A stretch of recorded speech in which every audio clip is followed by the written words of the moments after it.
sports topics for you today, but I believe Blake is actually going to kick us off with a little video. Yeah, I just wanted to show you a quick video because we had mentioned the other day that the Raiders are actually going to start Gardner Minshew.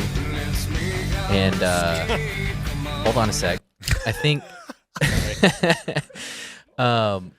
he's had a weird trajectory where he played at Washington State for Mike Leach, and he put up a ton of yards. But at the time, he looked normal. Then he grew his mullet out in a weird mustache. Not totally normal. He had a mustache at Washington State. Did he? Yeah, because I remember the first time I became aware of him, they had a big win. And Leach is doing his on-field interview.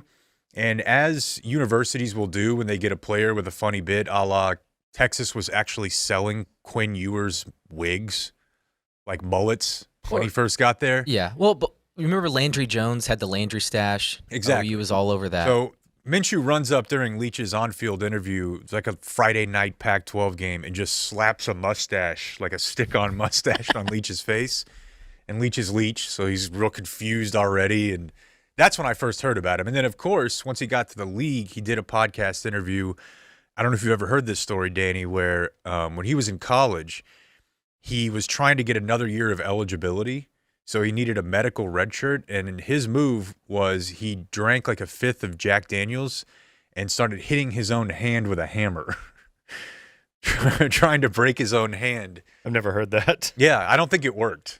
Really? Now he's just got a jacked up. He just had a jacked up hand because it. But it healed back, so he can do a perfect football grip. That's right. Yeah, he's a wild card. And I believe he was he partnered with like one of the beer companies, and if you took him first in your fantasy league, you got a case of Miller Lite. It was the biggest. It was the biggest backwards deal ever because your league entry's maybe $100. Mm-hmm. You're going to lose that money if you take Gardner Minshew 1-1, but at least you'll have a $14 case of domestic lights. The deal made no sense, but anyway, got their name out there. So this guy's a bit, and he's not horrible. No. He's not the worst quarterback in the league, but he's really embraced this I'm mullet guy, I'm mustache guy, I'm beer drinking man. And for whatever reason, Creed has had this huge comeback where the Rangers somehow made it, hire their song. They've been a part of some other team mantras, I guess. Oh, the Marlin. That's right. Maybe that's what started it. Maybe. Well, anyway, Gardner has capitalized on this resurgence from Creed, so he put out this workout video. Oh my God! So he's in a cutoff shirt, he's shirtless, his mullet's Huge flying mullet. around. He's just doing like traditional workouts.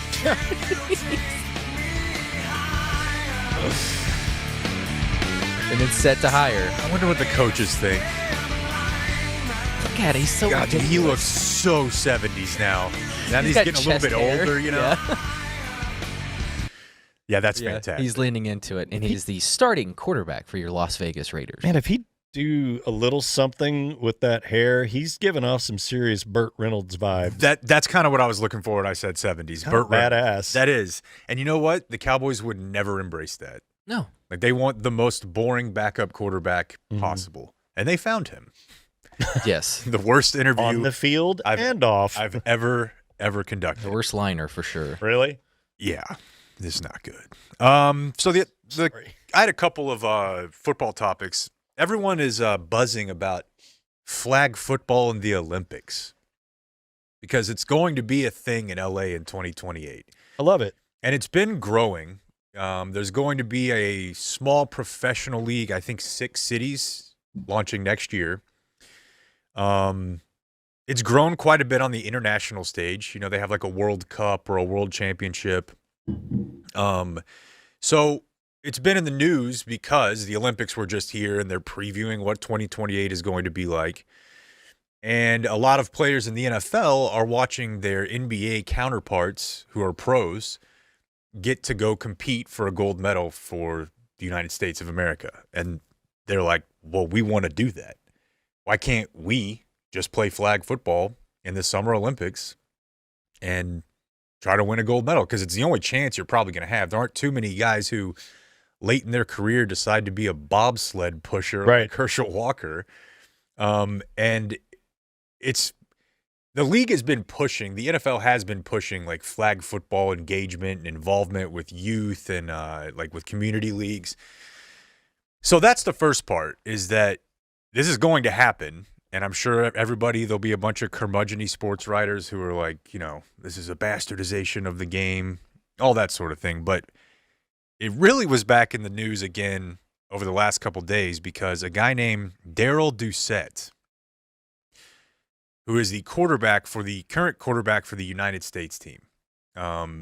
So I guess in 2023 they had a world championship. They won it. He was the MVP. He never played college football at all. He started playing solely flag football in college when he went to Xavier. And so he just started playing intramurals and got really, really good and kept playing the circuit. And there's guys like this. Like we talked to Kavanaugh about this a couple weeks ago. Like Jeff was traveling the country winning money playing flag football. It's a real thing. Mm-hmm. And so this guy got people all fired up when he gave an interview, and it was an article. And then I guess some of the quotes got pulled, as articles will in the world of aggregation, and he went on TMZ Sports, and he said a couple things that I wanted to make sure you guys heard. Had to leave Let me that start in. by saying that I appreciate the love and support that the NFL and the NFL guys are definitely giving flag football. Let's start off by saying that. But to go back to my quotes, it was taken from an article, and they only took parts of what I said, and they're misconstruing what I'm saying and what I'm trying to explain. I love the fact that they want to play and that they want to come out and compete. But at the end of the day, we want the same process that we've been having to play. We have to try out, and so do they. I don't want to be like they're entitled because of their names to be able to just automatically be on the team. And that's what it sounds like from the flag football world.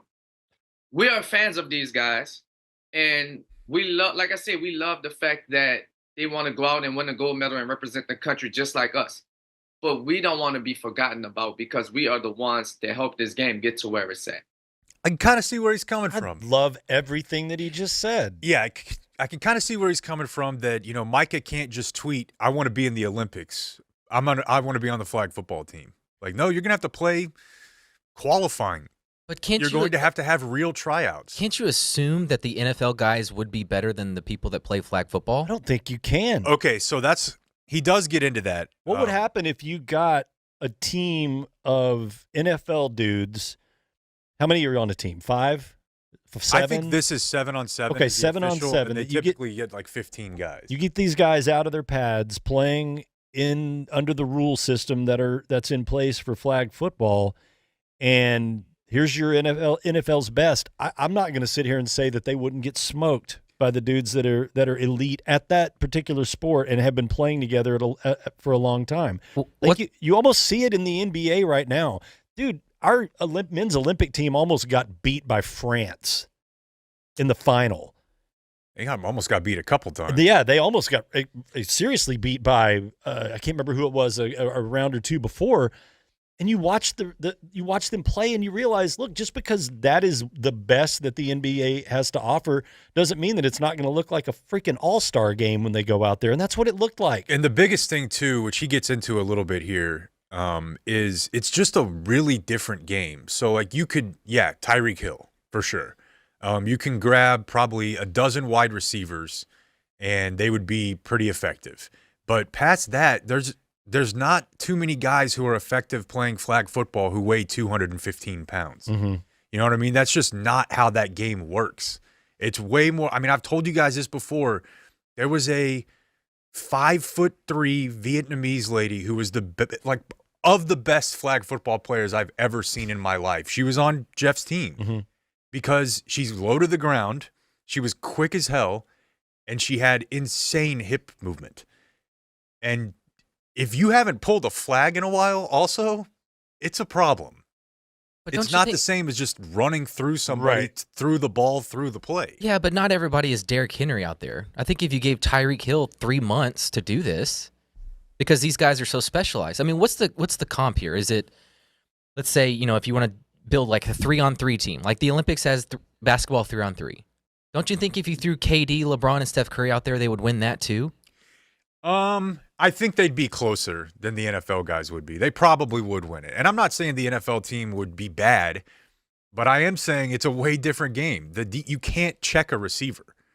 Like, you would really have to train your brain, first of all, to not be getting a penalty on every single play because there's no supposed contact. I mean, people run into each other, but you can't, like, start hacking at somebody off the line. I know. You can't run through somebody when you're trying to get to the quarterback, although they do it in the Grapevine League and they never throw the flag. I just want to be very clear about that.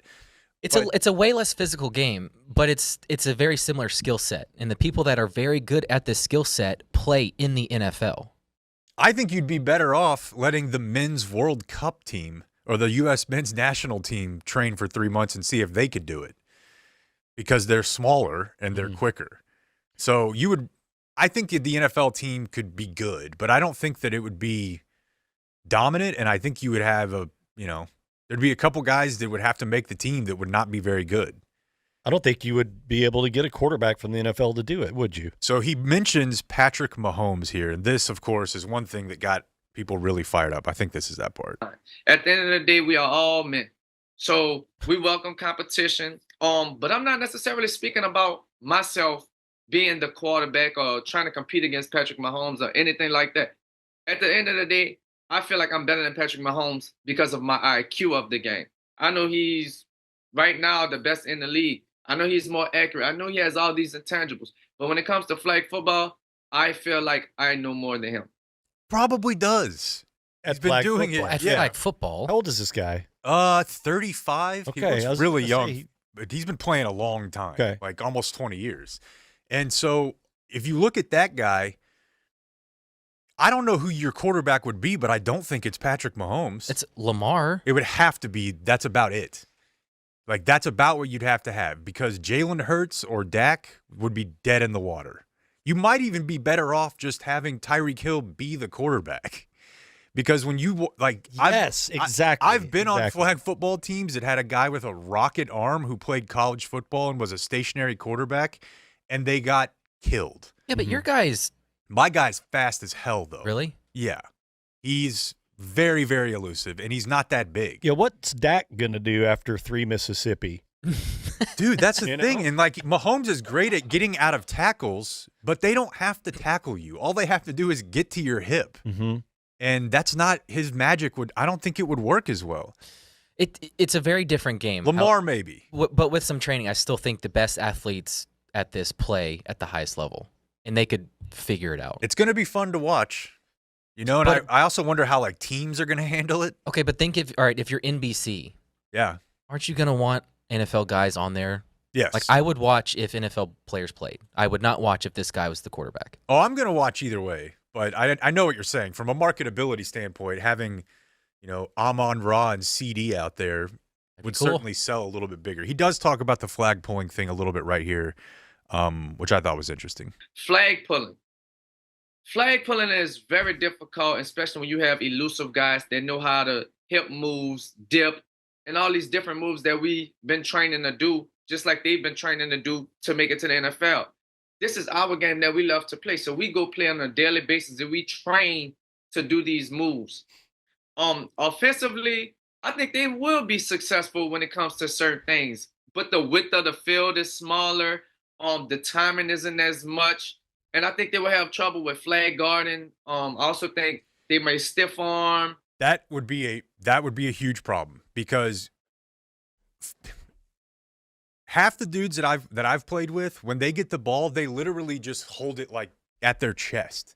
Because if you take a one-hand carry in flag football, you will naturally, instinctively, when someone reaches for your hip, you will try to swat it away. And you can't do that. You can't do anything. Mm-hmm. So, like, there's a guy on our team, Big Boy, who's got some speed, who's our center. He'll catch the ball and run with the ball over his head right down the middle of the field because it's a surefire way not to get flag guarding. I'm telling you. Now, can you create a fumble by knocking the ball out of his hand? No. Oh, you can't? No. So there's no turnovers other than interceptions? You're just down. If the ball hits the ground, you're down. Really? Yeah. But that's the thing. But like DK Metcalf, if somebody reaches for his waist, is going to be like, get that shit away from me. You're right on that. However, we haven't brought up defense yet. Yeah. And I think the NFL guys would be really good at that. Imagine Trayvon out there. I still think he's going to instinctively think he can just get in a guy's hip pocket. Yeah. And you can't. So I don't know. I'd love to see it. You know what I'd love if they did? They just did this like, a Mighty Ducks movie or something. And they just have the two teams play each other to see who the team is. So that'd be cool. Not even like a mixed version of it. Let's have a primetime event where the current team and 12 of the NFL's best play, and it's winner take all. Well, if you go by Jake's logic, your best bet for quarterbacks would be like Lucy Liu and Margaret Cho. Yeah, Margaret Cho is a little bigger, I think. Small Asian women. Margaret Cho, based on my memory of the stand-up where she was wearing the leather suit, was that she was not exactly diminutive, but which is but she might be fast. Why I enjoyed her quite a bit. There was a time where I was like, this will work for Margaret Cho, Danny.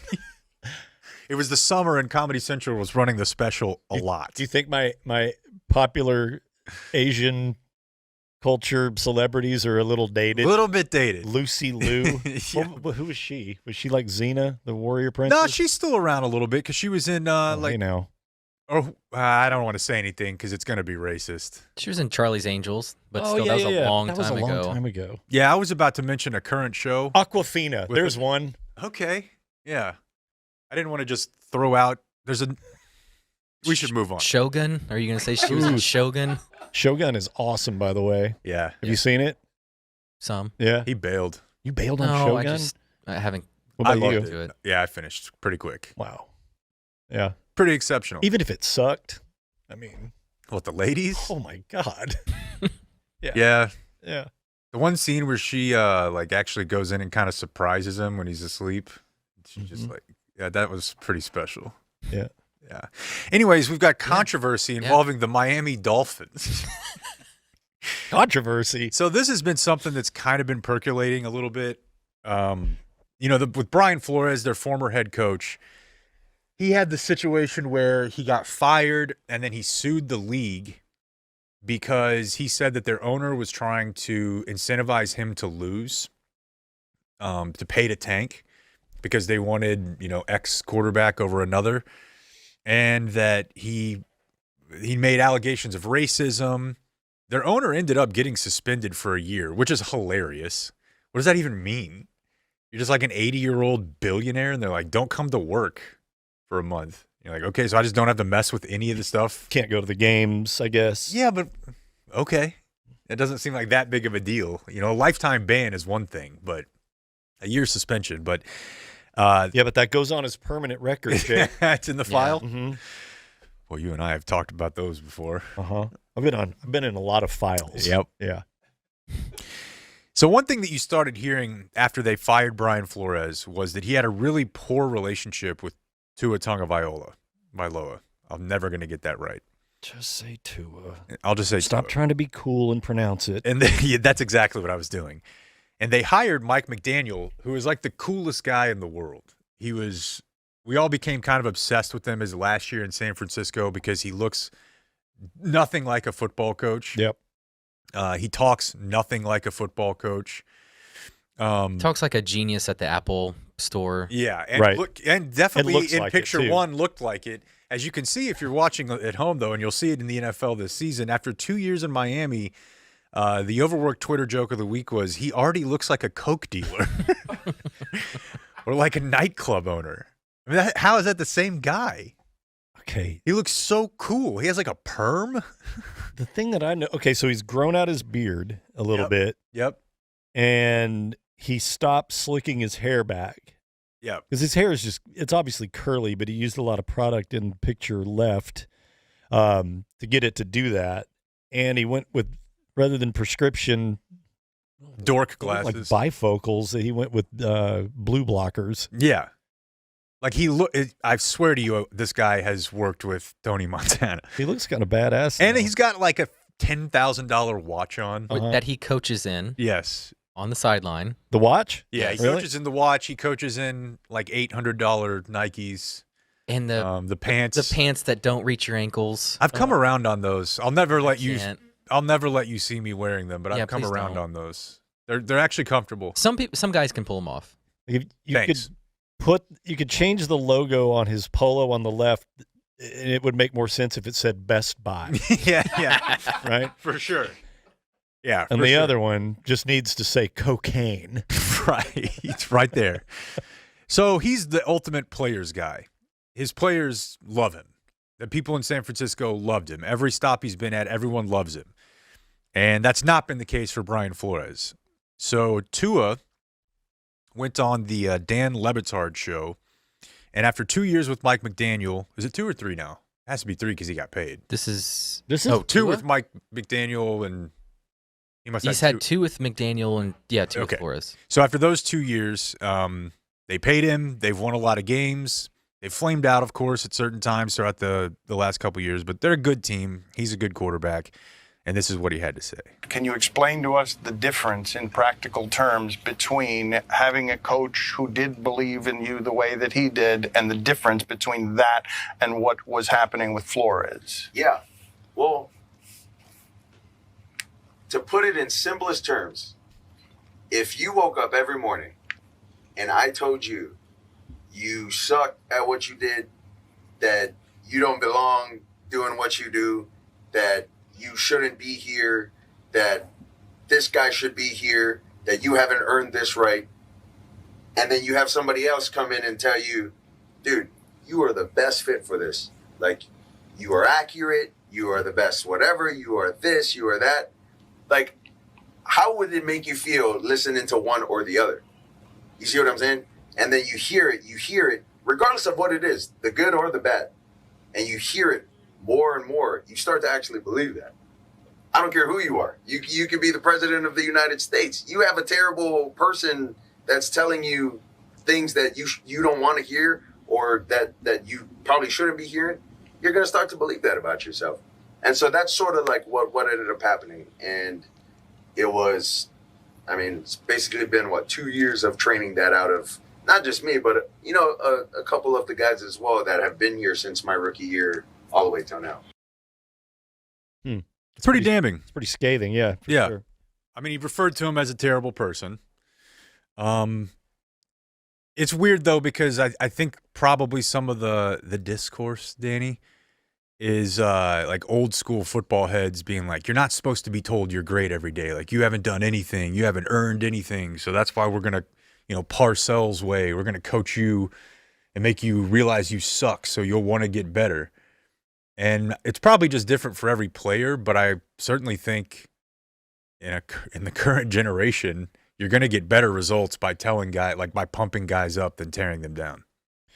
Yeah, and once you make that transition from college to NFL, you're no longer a student that it's almost still okay to treat them that way or to talk down to them a little bit, for whether it would be for motivational purposes or just because I'm old school football coach guy. Once you get in the NFL, these are equals. These are guys that are making a shitload more money than you. They're grown men millionaires that are all either in their 20s or about to be.